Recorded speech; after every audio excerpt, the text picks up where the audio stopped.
Hi everyone. So as you can see, I'm really concentrating on the three stages of planetary evolution when we talk about the terrestrial planets.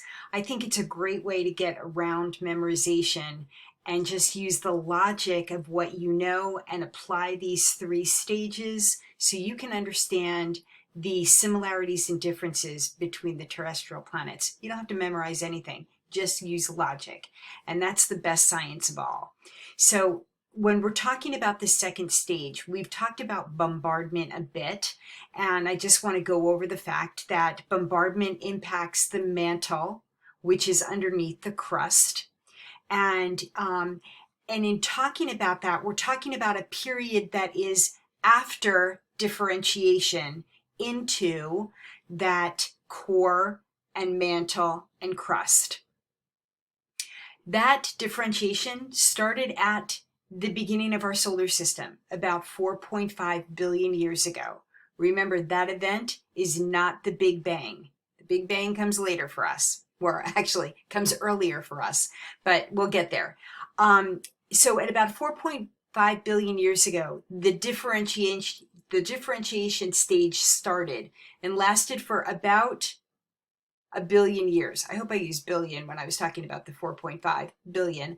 And it lasted about a billion years. Then after that came the bombardment stage, which lasted approximately 700,000 years. And in talking about that, I wanted to just give you a visual on that this bombardment stage is in this area when we're talking about billions of years ago. And it impacts Mars, of course, and it impacts the entire terrestrial system, but I wanted to give you a time frame so you could see it.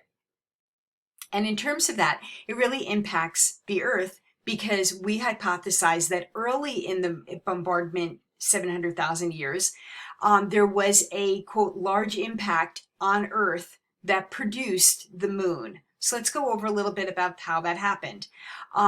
When the solar system was formed, there was an enormous amount of material revolving around the sun.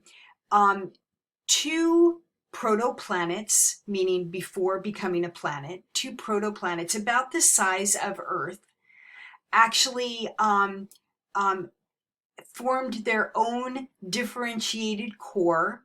So this was after the differentiation, and in the early bombardment period, two protoplanets had an iron core, and one body struck the larger body with such a force that the hypothesis is, the theory is, that the iron was all trapped inside the larger planet's core.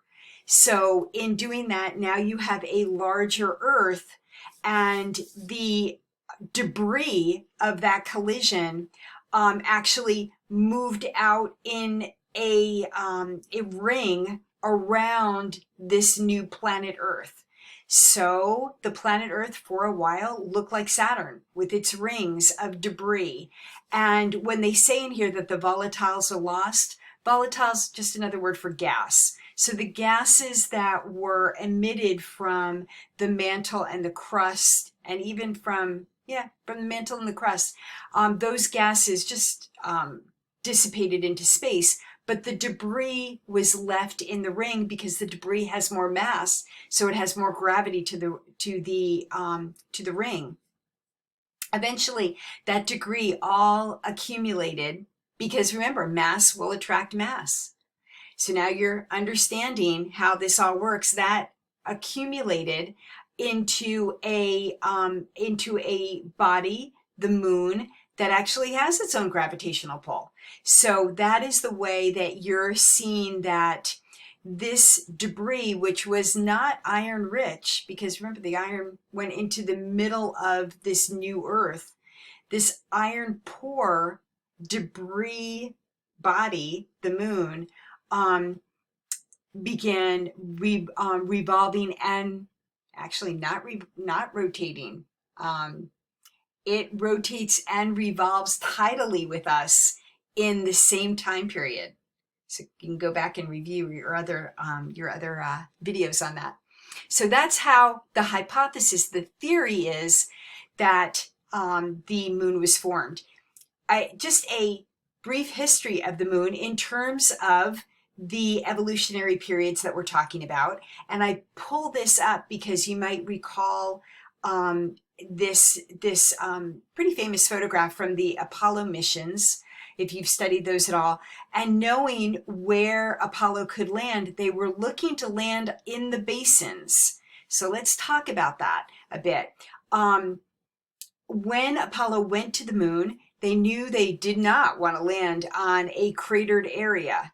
And of course, the moon was the victim of a lot of cratering during the bombardment, but there are areas that have basins to them.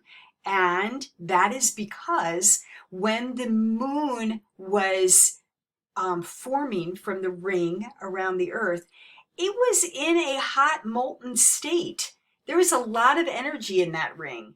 So when you think about that, when that molten area comes together and it's being attacked by asteroids and meteorites, then that crust on the moon and that mantle on the moon can crack and let out some of that molten material that is still hot and in there.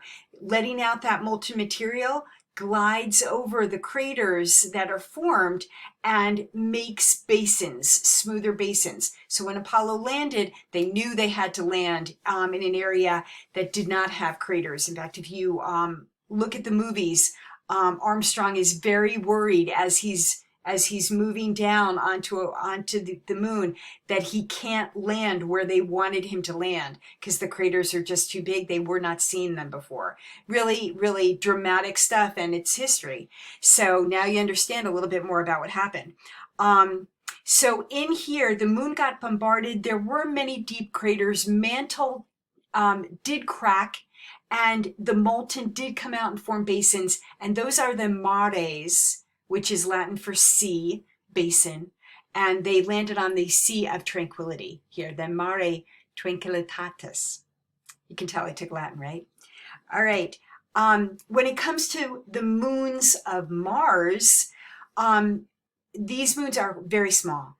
Phoebes and Deimos, they are literally, look at that, 28 kilometers, like 18 miles across for the biggest moon, and they're very irregularly shaped. These cooled so rapidly because they are so small, they had so little mass, they had so little energy, E equals mc squared, that they could not even recover and smooth themselves over with molten magma in order to form basins. They still have their craters.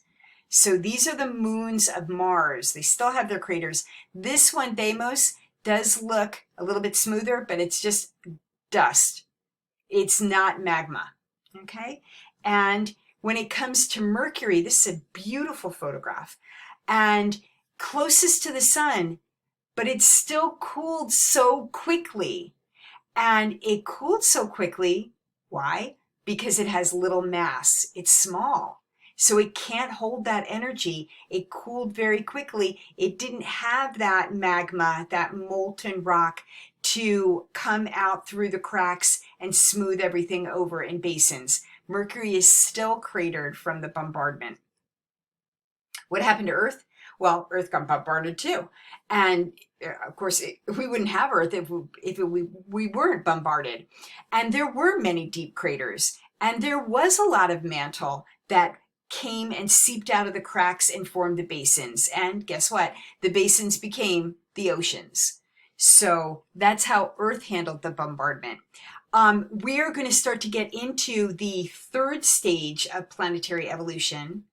Third stage is slow surface evolution. And as you can see, I am leading you down the path that some of these planets never made it to the third stage because they're just too cold. And you are seeing that third stage, that slow surface evolution, is basically erasing the craters. So in the second stage, we had bombardment, we had basin formation. And in the slow surface evolution, the third stage, we're basically erasing all craters on planets. And not all planets are going to be able to do that. When we talk about slow surface evolution, we're talking about things that change the crust and the mantle of the planet. Volcanoes, earthquakes, weathering, erosion. Weathering is a type of erosion that stays in place. Erosion is a type of weathering that moves. Okay, so you move soil off, you move sand out. That's erosion that moves. And then from erosion, you deposit it someplace else. Also, slow surface evolution can happen as a result of geysers and hot springs as well. And all of this weathering that we were talking about and erosion leads to landslides, especially in Colorado and the Rocky Mountains. So I put in a picture for that as well. When we talk about slow surface evolution, we're talking, like I said, about tectonic movement of plates. We'll get into that in a second, and erosion and weathering. Now, I told you that some planets can't do this because tectonic movement requires heat. It requires the magma. And erosion requires wind. In other words, it requires an atmosphere with air in it. And it requires water. And weathering requires wind and water as well. If the planets don't have that, you're not going to get to this third stage. When we talk about the tectonic part of the slow surface evolution, we're talking about the heat and the pressure that is moving and radiating from the core through the through the outer liquid core up to the mantle and heating the rock in the mantle so that you are noticing the magma when you see lava come out of volcanoes. You are not seeing molten rock from the core. You are seeing heated rock from the mantle. An important distinction. These volcanoes, these earthquakes can break crust into plates. And those crusts can drift on the very flexible mantle. Flexible is relative. But when you look at continental drifting, we're talking about one plate surrounded by the basins, the oceans, which over millions and millions of years broke apart into different plates and then drifted. So let's discuss that a little bit more. And when we talk about that, well, I've already brought you into this. The planets and the moons that are cold are really not going to be a part of this third stage. So we're talking the moon, Mars's moons, Mercury, they're not going to be a part of this slow evolution. And we can talk about Venus because Venus could be a part of this third revolution. Venus stayed hot. So there's lots of heat on Venus, and that heat is due to the liquid inner core, which it still has. Maybe more than, it's got good mass. Venus is about 95% of the Earth's mass. I'm going to change that slide. Venus has radioactive decay in its core and in its mantle as well.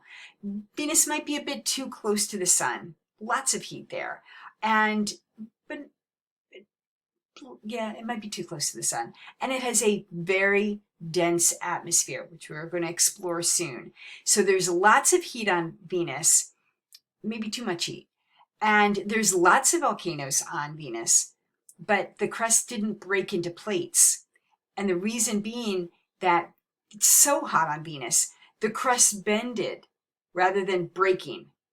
And that bend means that Venus is essentially one plate that never broke up. See you on the other side.